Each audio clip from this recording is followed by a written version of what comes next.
দুটো খুব ছোট ছোট ঘটনা। এই রকম ছোট ছোট ঘটনা প্রতিনিয়তই ঘটে। এ নিয়ে বিচলিত হবার কিছু নেই। আগামী বিধানসভা ভোটে যদি তৃণমূল ক্ষমতায় আসে, এরকম ছোট ছোট ঘটনা আপনার সঙ্গেও ঘটবে। ঘটনাগুলো কি? দেখুন, রানাঘাটের নোকারি, একটা জায়গা রানাঘাটের নোকারি, সেখানে রঞ্জিত ঘটক এবং অঞ্জলি ঘটক, দুই বৃদ্ধা দম্পতি, তারা তাদের বাড়ি ঘরদোর বেচে, জলের দামে বেচে তারা এখান থেকে, পশ্চিমবঙ্গ থেকে পালিয়ে যাচ্ছেন। কেন?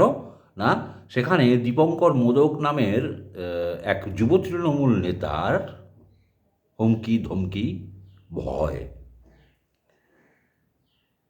এবারে মজার ব্যাপার, আরও মজার ব্যাপার হচ্ছে রঞ্জিত ঘটকের মানে আত্মীয় বা পরিজন জগদীশ মণ্ডল, ইনিও বয়স্ক ব্যক্তি, ইনি তৃণমূলের লোকাল নেতা। এনার বক্তব্য হচ্ছে, দেখুন আমি তৃণমূলের নেতা, আমার আত্মীয়ের যদি এরকম হয় তাহলে আর কার কীরকম কী হবে আপনারা বুঝতেই পারছেন। এই জগদীশ মণ্ডল নিজে বলছেন, জগদীশ মণ্ডল স্বীকার করছেন যে এরকম হচ্ছে, এবং তাহলে সাধারণ মানুষের সঙ্গে কি হবে বা হয় সেটা আপনারা ভেবে দেখুন। চোখের জলে এই বৃদ্ধা দম্পতি তাদের ভিটে মাটি ছেড়ে এই রাজ্য থেকে পালিয়ে যাচ্ছেন ভোপালে। আরও একটা ছোট ঘটনা ঘটে গেল ব্যারাকপুরের মনিরামপুরে। রবীন্দ্রনাথ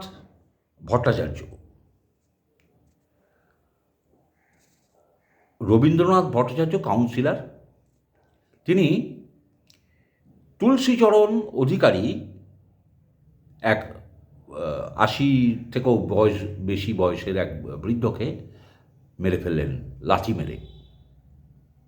তিনি এখন গ্রেপ্তার হয়ে গেছেন, জেলে রয়েছেন।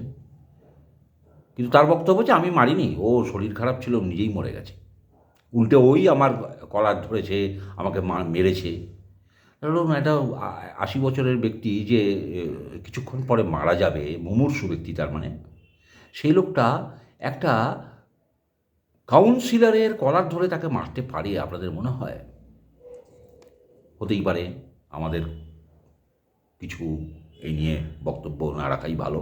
তবে এই রকম ছোটোখাটো ঘটনা ঘটছে, ঘটবে, ঘটতে থাকবে, যদি না এই জগদ্দল সরকারটা পরিবর্তিত হয়, যদি না আমরা সাহস করে বুথ পর্যন্ত গিয়ে ভোট দিয়ে এই সরকারটাকে বিদায় করি।